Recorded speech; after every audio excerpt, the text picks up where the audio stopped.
દેશ સહિત રાજ્યભરમાં રાષ્ટ્રીય ગીત વંદે માતરમના 150 વર્ષની ઉજવણી કરવામાં આવી રહી છે। જોઈએ આ અંગેના સમાચાર ફટાફટ અંદાજમાં।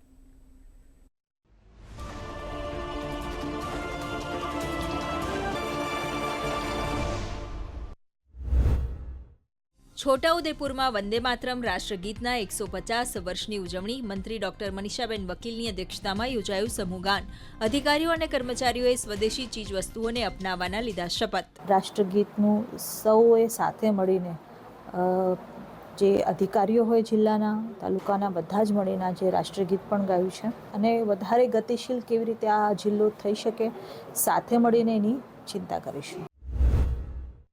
કેન્દ્ર શાસિત પ્રદેશ દમણમાં સ્વામી વિવેકાનંદ ઓડિટોરિયમ ખાતે વંદે માતરમના 150 ગૌરવશાળી વર્ષની ઉજવણી भारतीय सेना माजी अधिकारियों द्वारा दीप प्रज्वलित કરી करायो शुभारंभ। पूर्वजों का और जितने हमारे स्वतंत्र सेनानियों का इन सब ने जो योगदान दिया है उसको पुनः स्मरण करके और अपने कार्यशैली में और उसको जो भी है देश की प्रगति के उत्साह के लिए इस चीज़ को प्रेरणा लें और इससे आगे बढ़ें देश की गौरव उन्नति के लिए। નવસારી જિલ્લા કલેક્ટર કચેરી ખાતે પણ ભવ્ય કાર્યક્રમનું આયોજન। સૌએ વંદે માતરમના મૂળ સ્વરૂપનું કર્યું સમૂહગાન। સ્વદેશી વસ્તુઓનો ઉપયોગ કરવાના લીધા શપથ। નવસારી જિલ્લા પંચાયતમાં અને જિલ્લાના વહીવટીના તમામ કર્મચારીઓ અધિકારીઓ સહિત સામૂહિક વંદે માતરમ ગાનની ગૂંજ ઉઠી હતી અને સાથે સ્વદેશી વસ્તુઓ લોકલ ફોર વોકલની પ્રતિજ્ઞા પણ લીધી હતી।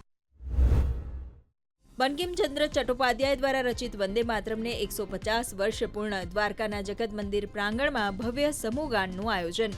જિલ્લા ભાજપ પ્રમુખ મયુર ગઢવીની હાજરીમાં યોજાયો કાર્યક્રમ। દેશના ક્રાંતિકારીઓ આઝાદી અપાવવામાં કેટલી એની મહત્વની ભૂમિકા હતી, કેવા બલિદાન હતા, કેવા સંઘર્ષ હતા, એને ધ્યાનમાં રાખીને આ સ્મૃતિને આજે બધાને લોકોને સામે આવે એના માટે સામૂહિક રાષ્ટ્રગાન કરવામાં આવ્યું। રાષ્ટ્રગીત વંદે માતરમને 150 વર્ષ પૂર્ણ થવાના અવસરે દેશભરમાં ઉજવણી। કેન્દ્ર શાસિત પ્રદેશ દીવના મલાલા ઓડિટોરિયમમાં ભવ્ય કાર્યક્રમ। मुख्य अतिथि तरीके समाज कल्याण विभागना सेक्रेटरी अजय गुप्ता रहा उपस्थित। हमारी जनता, इस धरती के ऊपर कोई भी जनता अपनी एक भावना जो रहती है, अपना जो ग्रेटिट्यूड रहता है, कृतज्ञता की भावना होती है, समाज को उत्थान करने की जो भावना होती है, अपने साथ साथ देश और समाज का उत्थान करें, इस सब का ही एक ये विचार है, यही एक ये मंत्र है। સોમનાથમાં વંદે માતરમના 150 વર્ષની ગૌરવશાળી ઉજવણી। ચોપાટી મેદાન ખાતે ભવ્ય સમૂહગાન કાર્યક્રમ યોજાયો।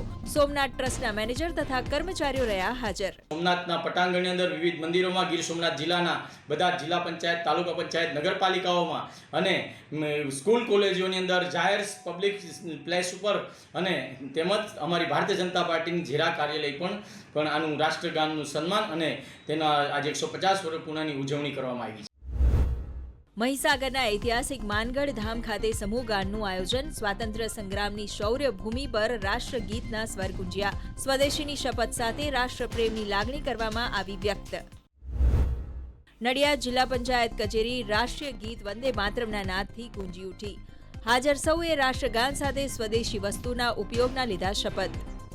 અનંત ઉર્જાનો સ્ત્રોત એવો આ શબ્દ વંદે માતરમને સાર્ધ શતાબ્દી પ્રસંગે તમામ જિલ્લા કક્ષાના સંકલનના અધિકારીશ્રીઓ તમામ સ્ટાફ સાથે બધાએ ઉપસ્થિત રહીને આનું ગાન કર્યું છે। જામનગરમાં વંદે માતરમ ગીતના 150 વર્ષની ઉજવણી। મેયર વિનોદ ખીમસુરિયા રહ્યા ઉપસ્થિત। કાર્યકર્તાઓ, કોર્પોરેટરો અને સંગઠનના અધિકારીઓ પણ ઉપસ્થિત।